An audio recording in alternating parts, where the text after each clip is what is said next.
ओम नमो भगवते वासुदेवाय। चतुर्थ अध्याय। शिवंकु लंघी सती जाई पितारे अपमान पाई। रोषेते जिले कलेबर चरित चतुर्थ अध्याय। मैत्रेय उवाच एमन्ते देवी आगे कही रुद्र रहिले तुनि होई। मने चिंतन्ति विश्वनाथ नपुण हुई अनर्थ। मो पत्नी पिता गृहे गले जीवन न धरिब भले। एहार मन स्थिर नाही न गले न धरिब देही। बंधु दर्शने इच्छा तार होइछि अति बलियार। बारे कहुई बाहार मो भये प्रवेशे गृहर। एहार मन स्थिर नाही अवश्य जीव एन कही। एमंत चित्ते चिंतिहर केबे मन नोहे स्थिर। चिंता आकुले दुःखमती निज गणଙ୍କୁ मने चिंती। एहार संगे थिबी मोहि निज गणଙ୍କୁ संगे लई। एमंते रुद्र चिंता करूं देवी बाहार हेले घरू। नयनु बहे अश्रुजल सुखिछि बदन कमल।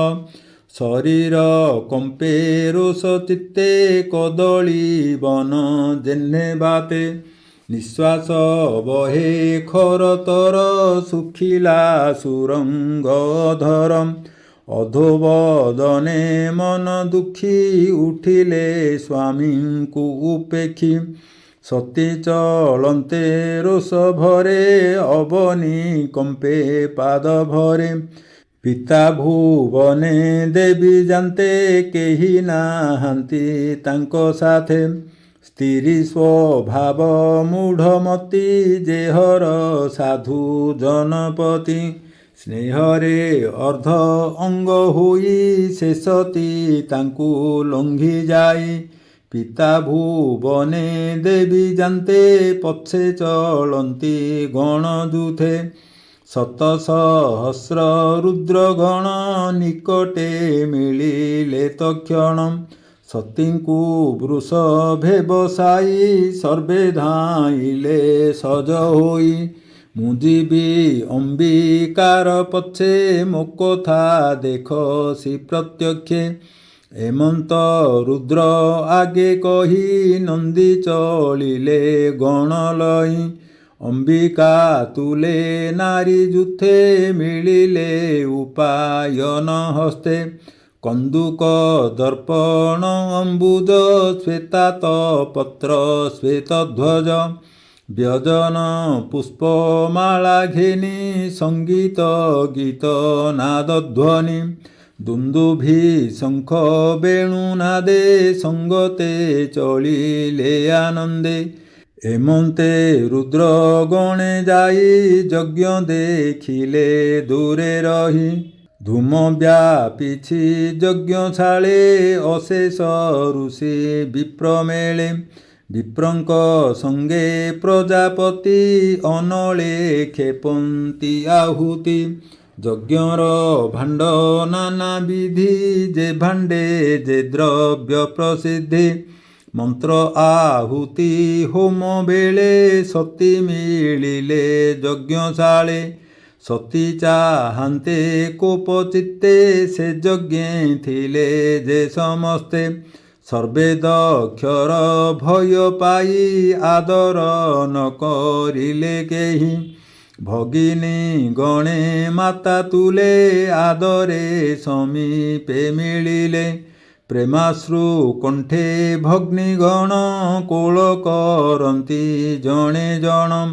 सोदरे स्नेहे प्रश्न कले सर्वकुशल पचारिले। उत्तम पूजा विधि द्रव्य समीपे आनी देले सर्व। रत्न आसन बेगे आनी से प्रजापतिर घरणी। ସତୀ ସମୀପେ ଆଣିଦେଲେ ତା ଦେଖି ସତୀ କୋପ କଲେ। ପିତାର ଅନାଦର ଦେଖି କୋପେ କମ୍ପଇ ଅଶ୍ରୁମୁଖୀ। ଯଜ୍ଞେନ ଦେଖି ସ୍ୱାମୀ ଭାଗ ମନେ ବସିଲା ମହାରାଗ।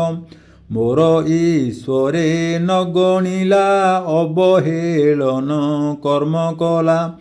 ସଭାରେ ଯେତେ ଲୋକ ଥିଲେ ସତୀଙ୍କି ଦେଖି ନ ଉଠିଲେ। ପିତା ଅବଜ୍ଞା କର୍ମ ଦେଖି କୋପେ କମ୍ପଇ ଅଶ୍ରୁମୁଖୀ। ନିଜ ଶରୀର ମହାତେଜେ ନିବାରି ଭୂତ ଗଣ ମାଝେ। କୋପେ ବୋଲଇ ଉଚ୍ଚ ବାଣୀ ଯେମନ୍ତେ ସଭା ଲୋକେ ଶୁଣି। କୋପେ କମ୍ପଇ ତାର ଦେହି କହଇ ପିତା ମୁଖ ଚାହିଁ।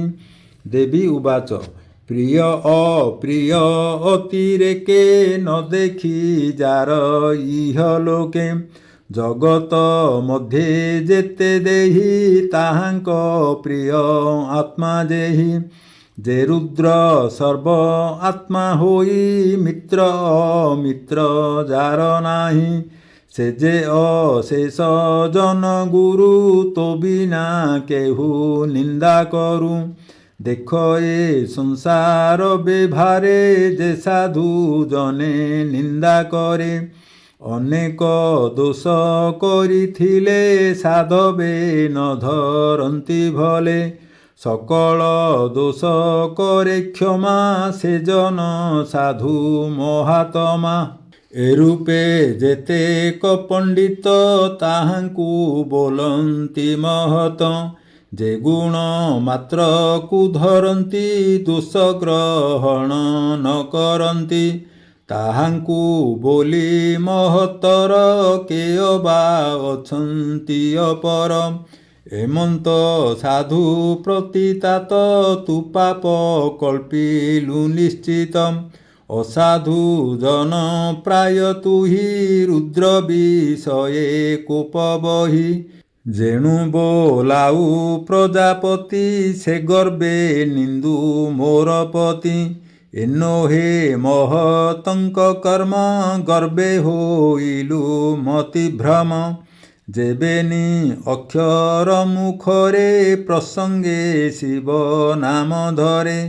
ଅଥବା ପଶେ ଶ୍ରୁତି ପଥେ ପାପ ନାଶଇ କ୍ଷଣ ମାତ୍ରେ। ଯାହାର ନାମ ଏ ଜଗତେ ସର୍ବମଙ୍ଗଳ ବହୁମତେ। ତୋର ଜୀବନ ପାପ ସିନ୍ଧୁ ଅଶିବ ହୋଇ ଶିବ ନିନ୍ଦୁ। ଯାପାଦ ପଦ୍ମ ମଧୁ ଲୋଭେ ମହାନ୍ତ ଜନ ନିତ୍ୟ ସେବେ। କାମୀ କାମନା ଶ୍ରବେ ଯହୁଁ ବିଶ୍ୱ ବାନ୍ଧବ ଅଟେ ଯେହୁ। ସାଧୁ ମାନସ ଅଳି ବୃନ୍ଦ ବ୍ରହ୍ମ ଆନନ୍ଦ ମକରନ୍ଦ। ପାନାର୍ଥୀ ହୋଇ ସେବା କରେ ଯାହାର ଶ୍ରୀପାଦ ପଦ୍ମରେ। ତାହାରେ ଦ୍ରୋହ ଚିନ୍ତୁପିତ ଏକଥା ବଡ଼ ଆଚମ୍ବିତ। ଯେ ସଦା ଶିବ ବିଶ୍ୱବନ୍ଧୁ ତୁତାରେ ଦ୍ରୋହ କରି ନିନ୍ଦୁ। ଜଟା ବିସ୍ତାରି ଶ୍ମଶାନରେ ବୁଲଇ ଶିବ ନିର୍ବିକାରେ। ଶ୍ମଶାନ ଭସ୍ମ ମାଲ୍ୟ ତାର ନରକପାଳ ଅଳଙ୍କାର। ହେଲେ ହେଁ ଶିବଙ୍କୁ ଅଶିବ ତୋ ବିନା କେୟ ବା ବୋଲିବ। ବ୍ରହ୍ମାଦି ଦେବଗଣ ମାନେ କେ ଶିବ ମହିମା ନ ଜାଣେ। ତୁ କି ଜାଣିବୁ ସେ ମହିମା ଅଶେଷ ମଙ୍ଗଳର ସୀମା। ଶିବ ନିର୍ମାଲ୍ୟ ମଥା ପାତି ତଥାପି କେମନ୍ତେ ଘେନନ୍ତି। ଏହିଟି ପତିବ୍ରତା ଧର୍ମ ପାଷଣ୍ଡେ ସ୍ୱାମୀର ନିନ୍ଦନ। ଶୁଣିଲେ କାନେ ହାତ ଦେବ ତକ୍ଷଣେ ତହୁଁ ପଳାଇବ। ପାରିଲେ ତା ଜିହ୍ୱା ଛେଦିବ ଆପଣା ଜୀବନ ତେଜିବ। ତୋ ବୀର୍ଯ୍ୟେ ଜନ୍ମ ମୋର ଦେହି ହୋଇଲା ପୂର୍ବ ପାପ ବହି। ସ୍ୱାମୀ ନିନ୍ଦନ ବାକ୍ୟ ସହି ଏ ଦେହ ନ ଧରିବି ମୋହି। ଯେ ନାରୀ ସ୍ୱାମୀର ନିନ୍ଦନ ଶୁଣି ଧରେ ନିଜ ଜୀବନ। ପୂର୍ବର ପାପ ଯେ ନ ସ୍ମରେ ତା ପ୍ରତିକାର ଯେ ନ କରେ। ଦିନ ବଞ୍ଚଇ ଦୁଃଖ ଶୋକେ ଅନ୍ତେ ସେ ପଡ଼ଇ ନରକେ। ଯେ ଆତ୍ମା ରାମ ବୈରାଗୀ ବିଧି ନିଷେଧ ପାରେ ଲଙ୍ଘି। ସ୍ୱଧର୍ମେ ନିଷ୍ଠା ଯାର ଥିବ ସେ ପର ନିନ୍ଦା ନ କରିବ। ଯେ ଅବା ବେଦ ବିଧି ଧର୍ମ ପ୍ରବୃତ୍ତି ନିବୃତ୍ତି ଲକ୍ଷଣ।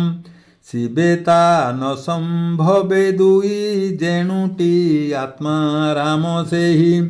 ଦରିଦ୍ର ବୋଲି ଶିବେ ତୁହି ନିନ୍ଦା ନ ବହ ଗର୍ବ ବହି। ଅଣିମା ଆଦି ଅଷ୍ଟସିଦ୍ଧି ଜାତହୁଁ ଲଭେ ଯୋଗୀ ସାଧି। ତୋପରି ଯଜ୍ଞେ ଯେ ଭ୍ରମନ୍ତି କାହୁଁ ଲଭିବେ ସେ ସମ୍ପତ୍ତି। ତୁ ପାପୀ ଯେଣୁ ଶିବଦ୍ରୋହୀ ତୋଠାରୁ ଜାତ ମୋର ଦେହି। ଧିକ ଏ ଦେହ ନ ରଖିବି ଆଉ ଏ ଲଜ୍ଜା ନ ସହିବି। ତୋହର ସଙ୍ଗତେ ବଚନ ଅଧିକେ ନାହିଁ ପ୍ରୟୋଜନ।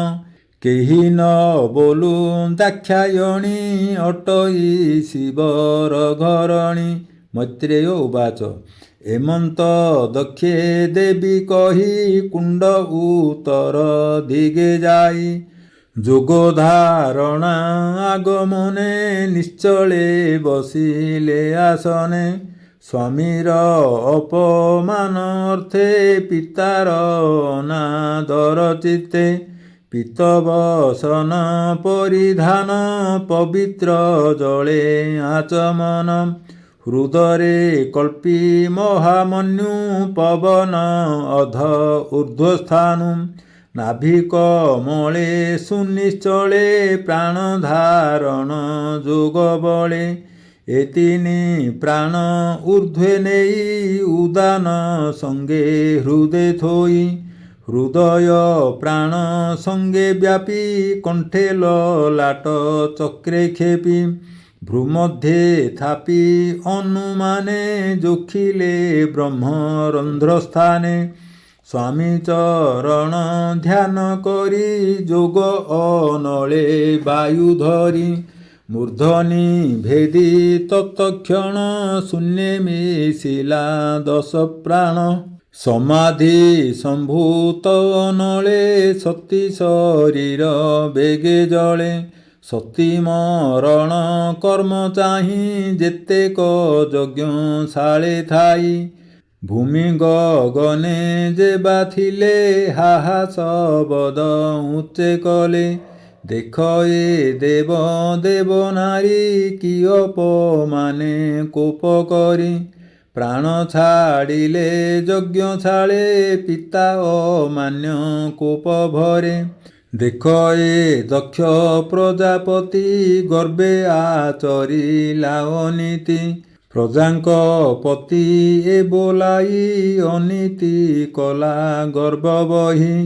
ନିଜ ଦୁହିତାର ନିଧନେ ଯତ୍ନ କଲା ଏ କ୍ରୋଧ ମନେ। ଏ ନୋହେ ସାଧୁଙ୍କ ବେଭାର ଅଧର୍ମ କଲା ଗୁରୁତର। ଏମନ୍ତ ବାକ୍ୟ କହୁଁ ଜନେ ସତୀର ପ୍ରାଣ ଅବସାନେ। ସତୀ ମରଣ କଥା ଶୁଣି ନନ୍ଦିକେଶ୍ୱର ବୀରମଣି। ରୁଦ୍ରଗଣଙ୍କୁ ସଙ୍ଗେ ଲଇଁ ବେଗେ ଧାଇଁଲା ରୋଷ ବହି।